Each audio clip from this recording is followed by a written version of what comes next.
Hi welcome back to my YouTube channel. ഞാനിന്ന് healthy ആയിട്ട് air ഫ്രയറിൽ ചിക്കൻ റോസ്റ്റിൻ്റെ റെസിപ്പി ആയിട്ടാണ് വന്നിരിക്കുന്നത്. വളരെ ഈസി ആയിട്ട് നമുക്ക് തയ്യാറാക്കിയെടുക്കാം. നമുക്ക് വീഡിയോയിലേക്ക് പോകാം. വീഡിയോ നിങ്ങൾക്ക് ഇഷ്ടപ്പെടുകയാണെങ്കിൽ ഒന്ന് ലൈക്ക് ചെയ്ത് തന്നെ ഒന്ന് സപ്പോർട്ട് ചെയ്തോളൂ. സബ്സ്ക്രൈബ് ചെയ്യാതെ ചാനൽ കാണുന്നവരുണ്ടെങ്കിൽ പ്ലീസ് ഒന്ന് സബ്സ്ക്രൈബ് ചെയ്യണേ.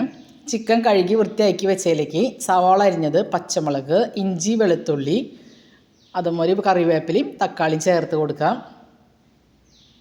ആവശ്യത്തിനുള്ള ഉപ്പ് ചേർത്ത് കൊടുക്കാം. മുളക് പൊടി, മഞ്ഞൾപ്പൊടി, മല്ലിപ്പൊടി, ചിക്കൻ മസാല, കുരുമുളക് പൊടി, കുറച്ച് ഗരം മസാലയും ചേർത്ത് കൊടുക്കുക. ചിക്കൻ നിങ്ങൾ എടുക്കുന്നതിനനുസരിച്ച് മുളക് പൊടി, മല്ലിപ്പൊടിയൊക്കെ മസാലകൾ കൂട്ടിയും കുറച്ചൊക്കെ ഇട്ട് കൊടുക്കുക. ഞാൻ കുറച്ച് അളവിലാണ് ഇത് ചെയ്യണത്.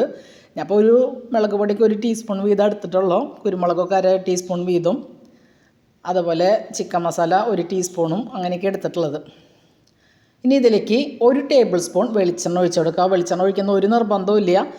ഞാൻ കുറച്ച് പിള്ളേർക്കാണ് അത് ഉണ്ടാക്കി കൊടുക്കണം. അപ്പോൾ കുറച്ച് ടേസ്റ്റും കൂടി ആയിക്കോട്ടെ എന്ന് വിചാരിച്ചാൽ 1 ടേബിൾ സ്പൂൺ ഒഴിച്ചത്. അത് ഒഴിച്ചില്ലെങ്കിലും ഒരു കുഴപ്പമില്ല. 1 ടേബിൾ സ്പൂൺ വെളിച്ചെണ്ണ ഒഴിച്ച് കൊടുത്തു. 1.5 ടേബിൾ സ്പൂണോളം തൈരും കൂടി ചേർത്ത് കൊടുക്കുന്നുണ്ട്. പിന്നെ ഇതിലേക്ക് ഞാൻ ചേർത്ത് കൊടുക്കുന്നത് കസൂരി മേത്തിയാണ്. കസൂരി മേത്തിയുടെ ഫ്ലേവർ നിങ്ങൾക്ക് ഇഷ്ടമുണ്ടെങ്കിൽ നിങ്ങളുടെ കയ്യിലുണ്ടെങ്കിൽ ഇട്ട് കൊടുക്കുക. ഇവിടെ അതിൻ്റെ ഫ്ലേവറും ഇഷ്ടമുള്ളത് കൊണ്ട് ഞാൻ കുറച്ച് ഇട്ടു എന്നുള്ളൂ. അതുകൂടി ചേർത്ത് നന്നായിട്ട് മിക്സ് ചെയ്തതിന് ശേഷം നമുക്കിത് എയർ ഫ്രയറിലേക്ക് മാറ്റി കൊടുക്കാം. ഇപ്പോൾ സമയം ഉണ്ടെങ്കിൽ ഇത് നന്നായിട്ട് മിക്സ് ചെയ്ത് ഒരു 5-10 മിനിറ്റ് നേരം അതോടെ മാറ്റി വെച്ചതിന് ശേഷം വെച്ചാൽ ഒന്നുകൂടി ടേസ്റ്റ് ആയിരിക്കും. ഞാനിപ്പോൾ ഒന്ന് മാറ്റിയൊന്നും വെച്ചില്ല, കൈയോടെ തന്നെ നമ്മൾ എയർ ഫ്രയറിലേക്ക് ഇത് മാറ്റി കൊടുക്കുകയാണ്. ഇനി ഇതിലേക്ക് ഒരു 2 ടേബിൾ സ്പൂൺ വെള്ളം ആ പാത്രത്തിലേക്ക് ഒന്ന് ആ മസാല ചിക്കൻ മസാല തിരുമ്പി വെച്ച പാത്രത്തിലേക്ക് ഒഴിച്ചൊന്ന് ആ വെള്ളം കൂടി ഞാൻ ഇതിലേക്ക് ഒഴിച്ച് കൊടുക്കുന്നുണ്ട്. ഈ എയർ ഫ്രയറിൻ്റെ ഉള്ളിൽ ആ സിൽക്ക് മോൾഡിലേക്കാണ് ഞാൻ വെച്ച് കൊടുത്തിട്ടുള്ളത്.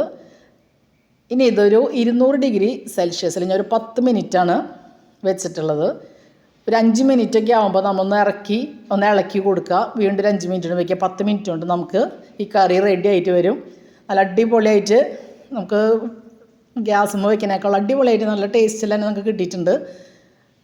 എല്ലാവരും ട്രൈ ചെയ്ത് നോക്കുക. നിങ്ങൾക്ക് വീഡിയോ ഇഷ്ടപ്പെട്ട ലൈക്ക് ചെയ്ത് തന്നെ ഒന്ന് സപ്പോർട്ട് ചെയ്തോളൂ. സബ്സ്ക്രൈബ് ചെയ്യാതെ ചാനൽ കാണുന്നവരുണ്ടെങ്കിൽ പ്ലീസ് ഒന്ന് സബ്സ്ക്രൈബ് ചെയ്യണേ.